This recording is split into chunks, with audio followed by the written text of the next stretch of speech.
It is Thursday. I'm Deirdre Fitzpatrick. And I'm Mike Cherry. Let's get right to meteorologist Tamara Berg right now with a look at your forecast. It was nice to see some rain coming down yesterday. Yeah, it was nice. I know for myself, as I was tucking myself into bed into the early evening, you could still hear the rainfall outside. We had those showers last roughly until about midnight, and then really things just kind of winding down now that we're into the start of your Thursday morning. Cloudy skies, but as you look around Rancho Cordova, maybe you're a commuter on Highway 50, the road conditions may be a little bit damp after we did have that rainfall in the overnight. Now as we go into the day ahead, today is going to be a dry day with sun and clouds mixing in. We'll hit the low 50s around 8 o'clock this morning and expect that we're not going to see a full sunny day, just those scattered clouds around, but expected to stay dry as high temperatures will move into the upper 50s. A few spots in the valley may top out at about 60 degrees. Here's that big view of the rain in the last 3 hours. Again, everything winding down at this point.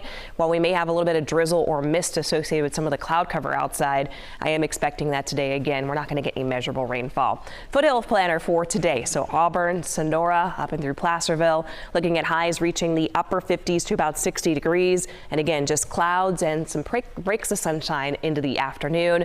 Today's a dry day, but more rains ahead by Friday. I'll walk you through the timing on that coming up in your full forecast. 6:02 currently, and Brian, we have some damp roads out there. How are folks moving? Yeah, we've got one minor issue. This is going to be the southbound side of the Cap City Freeway, just as you pass the American River. So actually right behind this camera, we can't quite see the accident, but it's a truck that spun out, hit the center divide there, and we are seeing a little bit of slowing that's backing up over the American River in that spot. So if you're coming in on the Cap City Freeway, just be ready for that. Watch out for that as they work to clear it. They're just arriving on the scene at that one. Highway 50, no issues coming in from Folsom into downtown. We're looking good on that stretch. And then as we take a look at I-5 and 99, no problems here on that northbound commute. And still looking good westbound Interstate 80 out across the causeway through Stockton. No problems here on 599 and westbound Highway 4. Also looking good this morning. We're looking at a 13-minute ride on 99 coming up from Modesto, 12 minutes on 205, and 19-minute ride on 580. And again, here in Sacramento, as you saw on the map, everything is still running at the limit, just a little slowing there on the Cap City Freeway. All right, thank you. Yolo County health experts are noticing some concerning trends in the county's wastewater. And now they're urging people to take some extra precautions, especially as we prepare to gather to ring in the new year. Let's get right to KCR3's Melanie Wingo joins us live this morning. Yeah, Yolo County does monitoring at wastewater sites like the one where we are this morning. And what they're finding in wastewater across the county has them giving folks in the county a bit of a heads up in advance of the New Year's holiday. According to Yolo County Public Health, recent wastewater data show high levels of the virus that causes COVID and high levels of RSV. Health leaders saying the average for both these viruses right now in the wastewater is in the top third of levels seen nationally over the last year. Also, that the levels of these respiratory viruses in the wastewater across Yolo County are at their highest since last winter's surge. So the way it works is the county collects data from the following wastewater sites and then gets an average of the virus levels in the wastewater. They get it from Davis at the City of Davis wastewater treatment plant near where we are this morning, as well as wastewater facilities in Esparto, Winters, and Woodland. Now, protecting yourself and reducing the spread of the illness is what public health officials really want to stress in advance of the New Year's holiday. And the way they say to do that is to consider wearing a mask when you're in indoor spaces. A good N95 mask, KN95 mask, remember back from the COVID days. Also, they're telling us that ventilation is important to have if you're in an indoor space. Maybe crack that window, have good ventilation, good filters inside, and then also practicing good hygiene is a good idea as well, especially with influenza rates across the state high, although they're pretty much on average right now in Yolo County with those respiratory illnesses like RSV and COVID-19 high in the wastewater detection sites. That's something that they really want to make sure folks are aware of in advance of the New Year's holiday.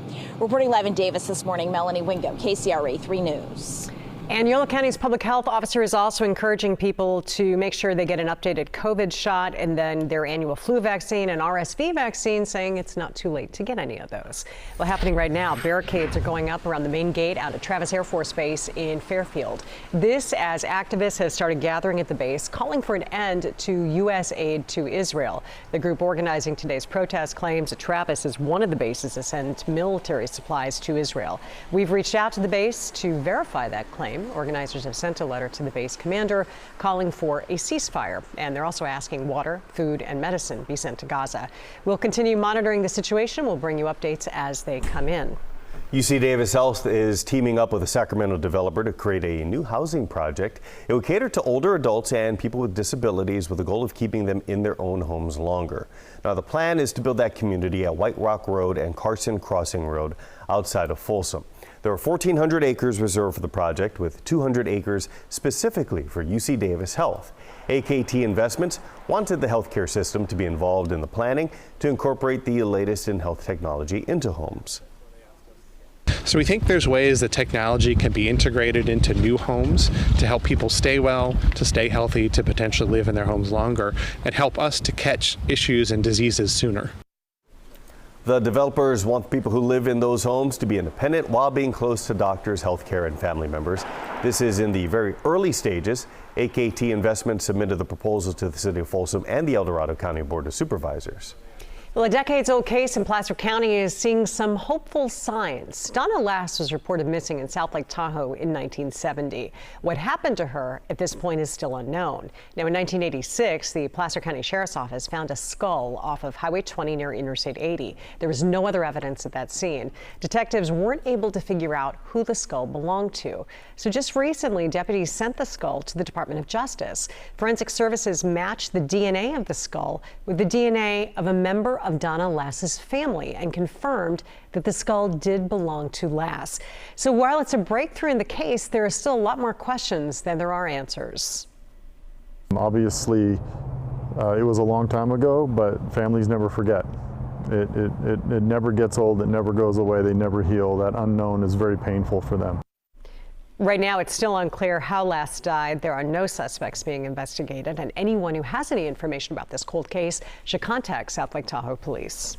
A single father and his 4-year-old son remain in the hospital this morning after being seriously injured in a house fire. Both were found unconscious inside their burning home on Christmas Day. We spoke to the family of Salvador Olmos. They say that he suffered severe burns to his face and arms and remain in critical condition. His 4-year-old son, David, suffered burns on his nose and hands but remained stable. Salvador's aunt tells us that this tragedy has devastated the family and that there's still a long recovery ahead. Automáticamente él ahorita no va a poder trabajar por mucho tiempo y pues no tiene dónde vivir. The Sacramento Fire Department says there were no smoke detectors. Investigators are still working to determine the cause. The Castellanos family is raising funds for medical treatment and medical expenses. Meanwhile, a fire at a storage lot in Lodi has left multiple RVs damaged. Firefighters were able to put out those flames, and they're trying to figure out now what sparked that fire. You can see several RVs got damaged in the lot just off of Industrial Way. No one was injured, however. Turning to our commitment coverage, today a judge will be taking on a case over whether Republican candidate Vince Fong can run for 2 seats. Fong put his name to run for former House Speaker Kevin McCarthy's seat in Congress, but he had already filed to be on the ballot as an Assembly candidate. Secretary of State Dr. Shirley Weber determined that Fong was not qualified to serve for McCarthy's seat, a decision that Fong filed a lawsuit over. The Sacramento Superior Court will be holding a hearing on it later this afternoon. Meanwhile, a new appeal is challenging whether former President Donald Trump can appear in Colorado's primary ballot. It is a potential first step in a battle that could soon head to the nation's highest court. KCRA3's Amy Lou is in Washington now to explain what the appeal actually does. The appeal keeps Trump on Colorado's primary ballot until the U.S. Supreme Court weighs in. Attorneys for the Colorado Republican Party filed the appeal, arguing the state's Supreme Court decision distorts the 2024 presidential election and fundamentally changes the course of American democracy. The ruling, made under Section 3 of the 14th Amendment, says Trump violated his oath to support the Constitution and engage in insurrection on January 6, though Trump has never been charged or convicted for insurrection. If he ends up off the ballot in Colorado, it would have a minimal effect on his chances becoming president, but it could open the door for courts or election officials considering similar cases in other must-win states. The U.S. Supreme Court is expected to take up the case either after the Colorado GOP's appeal or after Trump himself makes an appeal. In Washington, I'm Amy Liu, KCRA 3 News. Meanwhile, dozens of similar cases are being considered across the country. It is the first time the 14th Amendment's insurrection clause has actually been used to block a presidential candidate in a state. Originally, it was meant to prevent former Confederates from serving in office after the Civil War. No other court has sided with those who have filed dozens of lawsuits, however, to disqualify Trump under Section 3 of the 14th Amendment.